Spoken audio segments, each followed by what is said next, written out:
Training of the will. Without strength of mind, nothing worthy of accomplishment can be done, and the cultivation of that steadfastness and stability of character, which is commonly called willpower, is one of the foremost duties of man, for its possession is essentially necessary both to his temporal and eternal well-being. Fixedness of purpose is at the root of all successful efforts, whether in things worldly or spiritual, and without it, man cannot be otherwise than wretched, and dependent upon others for that support which should be found within himself. The mystery which has been thrown around the subject of cultivation of the will, for those who advertise to sell occult advice on the matter for so many dollars, should be avoided and dispelled, for nothing could be further removed from secrecy and mystery than the practical methods by which alone strength of will can be developed. The true path of will cultivation is only to be found in the common everyday life of the individual, and so obvious and simple is it that the majority, looking for something complicated and mysterious, pass it by unnoticed. A little logical thought will soon convince a man that he cannot be both weak and strong at the same time, that he cannot develop a stronger will while remaining a slave to weak indulgences, and that therefore the direct and only way to that greater strength is to assail and conquer his weaknesses. All the means for that cultivation of the will are already at hand in the mind and life of the individual. They reside in the weak side of his character, by attacking and vanquishing which the necessary strength of will be developed.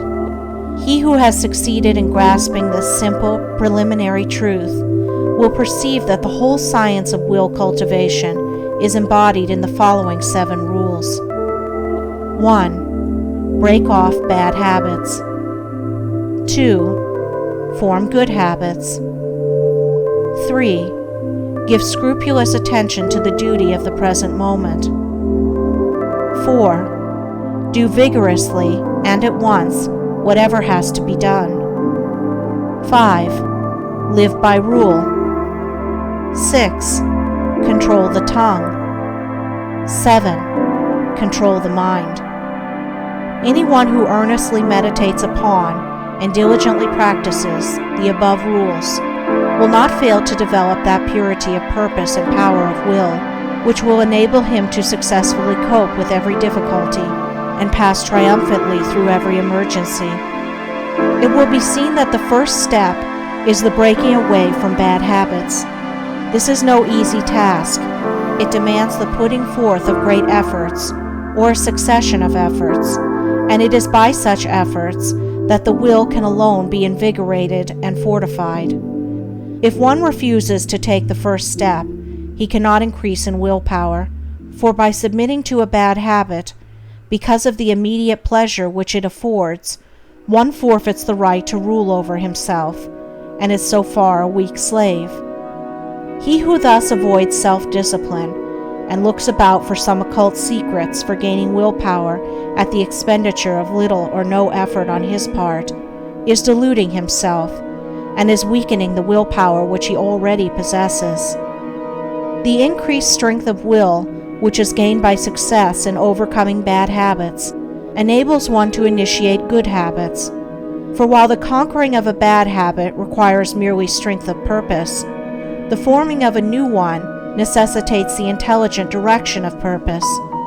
To do this, a man must be mentally active and energetic, and must keep a constant watch upon himself.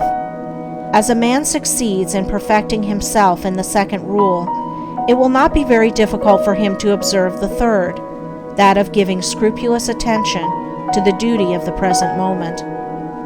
Thoroughness is a step in the development of the will which cannot be passed over. Slipshod work is an indication of weakness.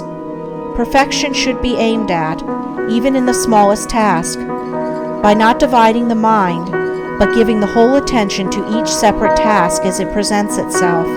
Singleness of purpose and intense concentration of mind are gradually gained, 2 mental powers which give weight and worth of character and bring repose and joy to their possessor.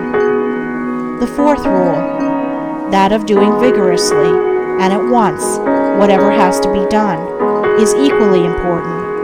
Idleness and a strong will cannot go together, and procrastination is a total barrier to the acquisition of purposeful action. Nothing should be put off until another time, not even for a few minutes. That which ought to be done now should be done now.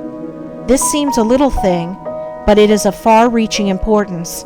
It leads to strength, success, and peace. The man who is to manifest a cultivated will must also live by certain fixed rules. He must not blindly gratify his passions and impulses, but must school them to obedience. He should live according to principle and not according to passion. He should decide what he will eat and drink and wear, and what he will not eat and drink and wear, how many meals per day he will have, and at what times he will have them, at what time he will go to bed, and at what time he will get up. He should make rules for the right government of his conduct in every department of his life, and should religiously adhere to them. To live loosely and indiscriminately, eating and drinking and sensually indulging at the beck and call of appetite and inclination, is to be a mere animal, and not a man with will and reason. The beast in man must be scourged and disciplined and brought into subjugation, and this can only be done by training the mind and life on certain fixed rules of right conduct. The saint attains to holiness by not violating his vows, and the man who lives according to good and fixed rules is strong to accomplish his purpose. The sixth rule, that of controlling the tongue, must be practiced until one has perfect command of his speech, so that he utters nothing in peevishness, anger, irritability, or with evil intent. The man of strong will does not allow his tongue to run thoughtlessly and without check. All these 6 rules, if faithfully practiced, will lead up to the 7th, which is the most important of them all, namely, rightly controlling the mind.